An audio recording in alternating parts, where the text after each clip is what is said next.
Western ఘాట్స్ని చూస్తుంటే నాకు grand క్యానియన్ని చూస్తున్నట్టు అనిపిస్తోంది.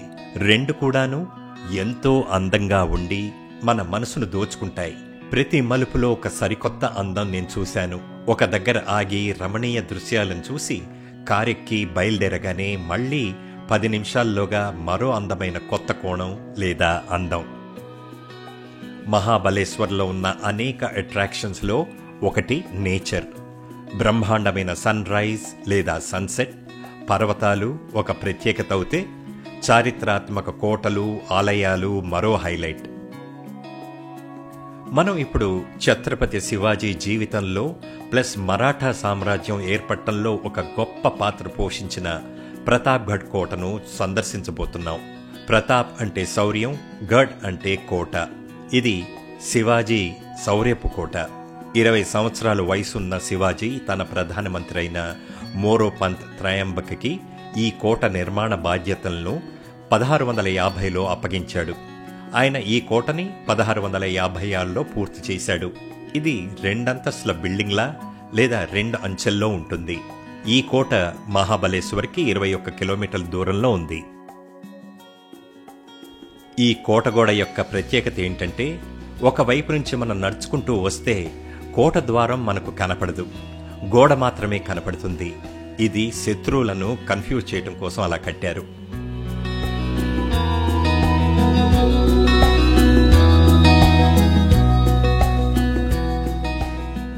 ఇది కోట యొక్క ఏకైక ద్వారం. 368 సంవత్సరాల క్రితం నాటి తలుపు ఇప్పటికీ చెక్కు చెదరకుండా ఉంది. లోపలికి రాగానే ఈ వరండా లాంటి ఏరియాలో ఆనాటి ఫిరంగులు మనకు కనపడతాయి. శివాజీ మహారాష్ట్రలో దాదాపుగా దైవంతో సమానం. ఆయన ఈ కోట కట్టించడానికి కారణం సమీపంలోనే ఉన్న నీరా మరియు కోయినా నదుల్ని, అలాగే పార్ పాస్ అనే ప్రాంతాన్ని సంరక్షించడానికి.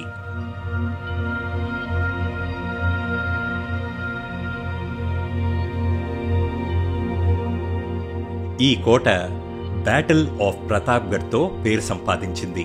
అదెలా అంటే 1659లో ఆదిల్ షాహీ సామ్రాజ్యం మిలిటరీ జనరల్ అఫ్జల్ ఖాన్ మరియు శివాజీ మధ్య యుద్ధం వల్ల.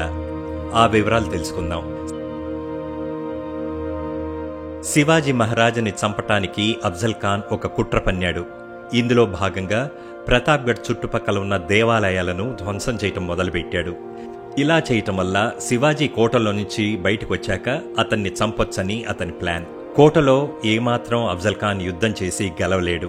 అప్పటి వరకు శివాజీ ఆదిల్ షాహీలతో ఎప్పుడూ యుద్ధం చేయలేదు. నవంబర్ 10, 1659న అఫ్జల్ ఖాన్ ప్రతాప్గఢ్ కోట దగ్గరికి పెద్ద బలగంతో యుద్ధానికి వచ్చాడు. ఆ రోజుల్లో ఉన్న ఆచారం ప్రకారం యుద్ధానికి ముందు ఒక సమావేశం ఏర్పాటు చేసుకుని యుద్ధం నివారించడానికి ఒక ఆఖరి ప్రయత్నం చేయాలి. అది ఫలించకపోతేనే యుద్ధం. శివాజీ, అఫ్జల్ ఖాన్ ఇద్దరూ కోట బయట ఒక స్థావరంలో సమావేశానికి సిద్ధమవుతారు. ఆ సమావేశంలో అఫ్జల్ ఖాన్ శివాజీని ఆలింగనం చేసుకుంటున్న సమయంలో తన ఒంటి మీద దాచిపెట్టుకున్న కత్తితో వీపులో పొడుస్తాడు. అయితే శివాజీ తెలివిగా లోపల కవచం ధరించి వస్తాడు కాబట్టి అతనికి ఎలాంటి హాని జరగదు. ఇన్ఫాక్ట్ ఆయనే తన ఇష్టమైన బాగ్నాగ్ అనే ఒక ప్రత్యేకమైన బాకుతో అఫ్జల్ ఖాన్ని తీవ్రంగా గాయపరుస్తాడు. గాయపడ్డ అఫ్జల్ ఖాన్ని అతని అంగరక్షకులు అక్కడి నుంచి తీసుకొని పారిపోతారు.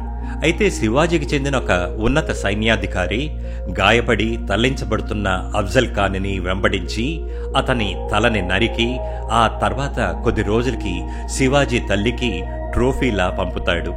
గాయపడిన అఫ్జల్ ఖాన్ని తరలిస్తుండగానే శివాజీ శత్రువుల మీదికి దాడి చేయమని చెప్పి కోటలోకి వెళతాడు. ఆదిల్ షాహీ సైన్యం శివాజీ సైన్యం ధాటికి పారిపోతారు. ఈ విజయం తర్వాత కొంతకాలానికి శివాజీ ఆదిల్ షాహీ సామ్రాజ్యం గుప్పెట్లోంచి 23 కోటల్ని తన కైవసం చేసుకుంటాడు.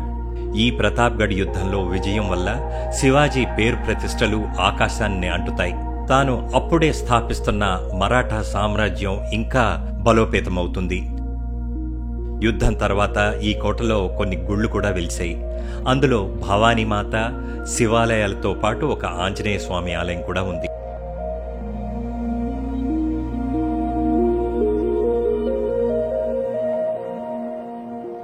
శివాజీ మహారాజ్ భవానీమాత మహాశివుడి పరమభక్తుడు. ఈ ఆలయాల్లో నేను దైవ దర్శనం చేసుకోవటం, పూజించుకోవటం నా అదృష్టంగా భావిస్తున్నాను. శివాజీ ఈ కోటకు వచ్చినప్పుడల్లా ఈ దేవుళ్ళని పూజించేవాడు. ఆ కాలానికి చెందిన కొన్ని వస్తువుల్ని ఇక్కడ ప్రజల కోసం ప్రదర్శించారు.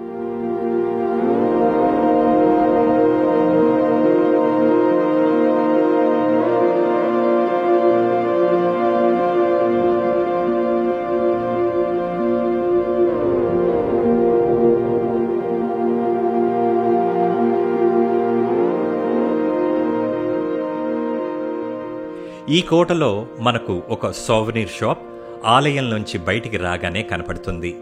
ఒక చారిత్రాత్మక కోటలో ఇంత పెద్ద సోవెనీర్ షాప్ ఉండటం నాకు ఆశ్చర్యం కలిగించింది.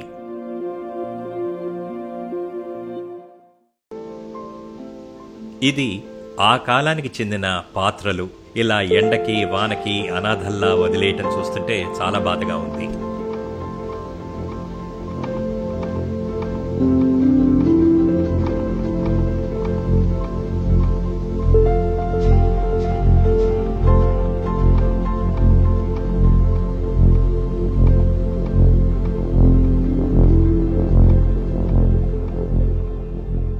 ఈ రోజుల్లో మనం కోర్టుకు వెళ్తే తీర్పు రావడానికి 20-30 సంవత్సరాలు పడుతోంది.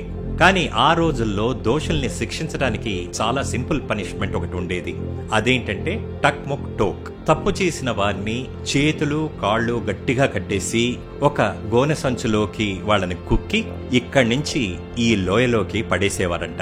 ఇప్పుడులాగా తారీఖ్ పే తారీఖ్ సమస్యే ఉండేది కాదు. దూరంగా కనబడుతున్నది 2వ వాచ్ టవర్. మొదటి టవర్ని తర్వాత చూద్దాం. 4వ టవర్ దగ్గరికి వెళ్లలేం, రెస్ట్రిక్ట్ చేసినట్లు చెప్పారు. ఇది 3వ వాచ్ టవర్. ఈ పాయింట్ మొత్తం కోటలో ఎత్తైన ప్రదేశం. ఇది సముద్రం మట్టం నుంచి 3543 అడుగులు ఎత్తులో ఉంది.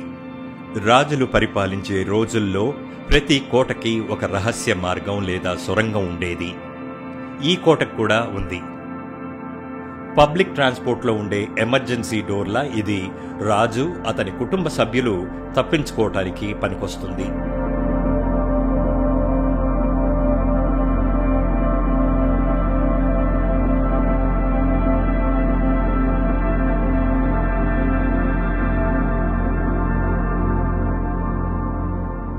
ఇంత గొప్ప చారిత్రాత్మక కోటలో ఈ రేకులతో కట్టబడ్డ ఇళ్లు చూడటానికి పర్యాటకులకు ఇబ్బంది కలిగించేలా ఉన్నాయి. ప్రభుత్వం వీరికి ఇంకెక్కడైనా ఇళ్లను నిర్మించిస్తే ఈ కోట అందాల్ని కాపాడిన వారవుతారు.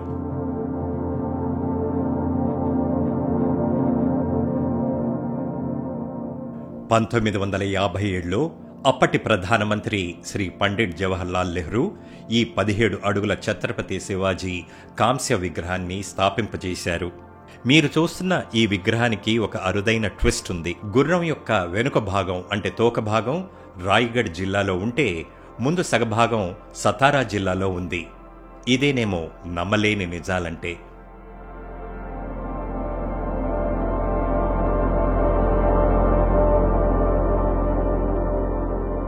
ఛత్రపతి శివాజీ చాలా గొప్ప చక్రవర్తి అనే విషయం అందరికీ తెలుసు. కానీ ఆయన గొప్ప దయాగుణం ఉన్న వ్యక్తి అని ఎంతమందికి తెలుసు? తనని చంపటానికి ప్రయత్నించిన అఫ్జల్ ఖాన్కి కోట బయట సమాధి కట్టించాడు. ఈనాటి సమాజంలో ఇంత గొప్ప గుణం మనలో ఎంతమందికి ఉంది?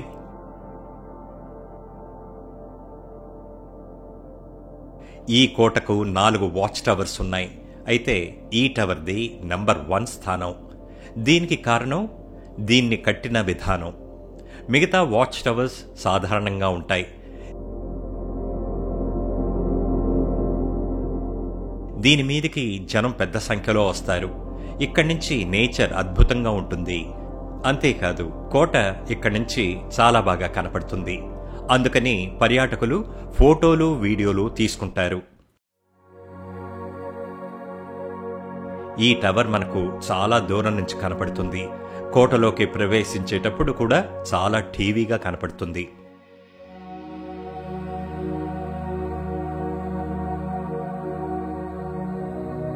ఈ కోట ఉదయం 10 గంటల నుంచి సాయంత్రం 6 గంటల వరకు తెరిచే ఉంటుంది. వేసవి కాలంలో రాకపోవటం చాలా మంచిది. పీక్ సీజన్లో పార్కింగ్ ఇక్కడ చాలా పెద్ద సమస్య. ఎలాంటి ఎంట్రీ ఫీ లేదు.